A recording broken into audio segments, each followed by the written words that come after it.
They say the old Blackwood Manor never lets its secrets go. Tonight, under a blood-red moon, the air thick with fog, a young historian named Eliza dares to cross its threshold. The manor, a decaying monument to forgotten nobility, looms like a beast hunched over a skeletal hill, its shattered windows like hollow eyes watching her every move. Eliza's breath hangs in the frigid air as she pushes open the heavy oak door, its creak slicing through the silence like a scream. Inside, the darkness is suffocating, broken only by flickering candlelight from a single lantern she clutches. Dust motes dance in the weak glow, swirling around portraits of grim ancestors whose eyes seem to follow her with silent judgment. She's here to uncover the truth about the Blackwood curse, a tale whispered among villagers for centuries. They say the family was doomed after a pact with something beyond mortal comprehension.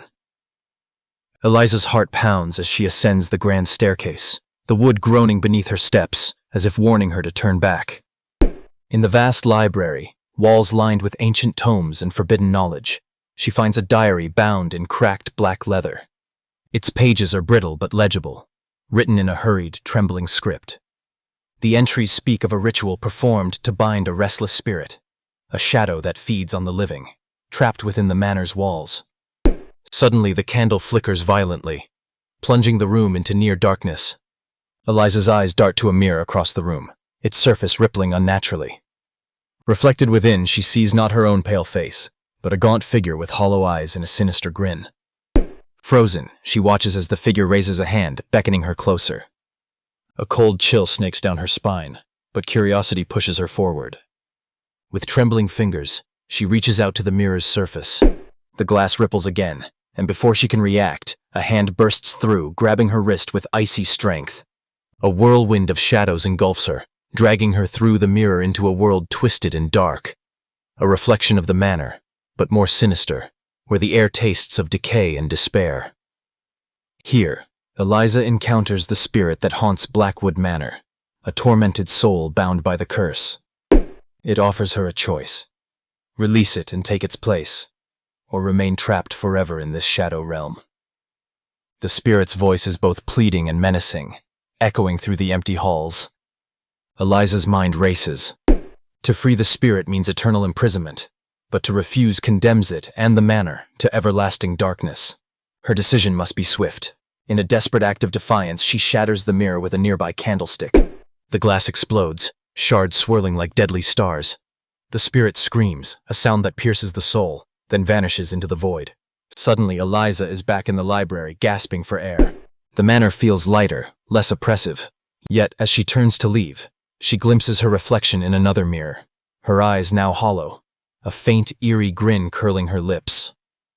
Has she truly escaped, or has the curse claimed a new host? The manor waits, patient and hungry, under the blood-red moon. But the story does not end there. As Eliza steps away from the mirror, a strange sensation crawls beneath her skin, like icy fingers tracing the edges of her soul. She stumbles back, clutching her chest where a faint pulse throbs unnaturally. The air around her grows colder still, and the shadows lengthen, creeping closer with intent. Outside the manor, the fog thickens, swallowing the landscape in an impenetrable veil. Village dogs howl in unison, their cries carrying on the wind like warnings.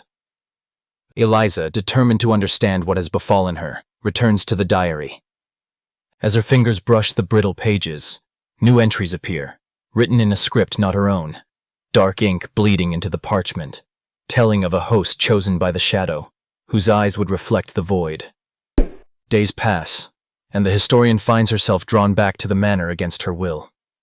Each visit deepens the darkness within her, blurring the line between herself and the restless spirit. Whispers echo in her mind, voices promising power, knowledge, and release from mortal fear, but at a terrible cost. One night, under the same blood-red moon, Eliza stands once more before the shattered mirror frame in the library. The shards float in midair, swirling like a vortex. From the darkness beyond, a new figure emerges, neither fully spirit nor human, but a terrifying fusion of both. The manor's walls seem to pulse with life, the portrait's eyes gleaming with anticipation. Eliza's reflection grins wider, revealing teeth sharp and unnatural.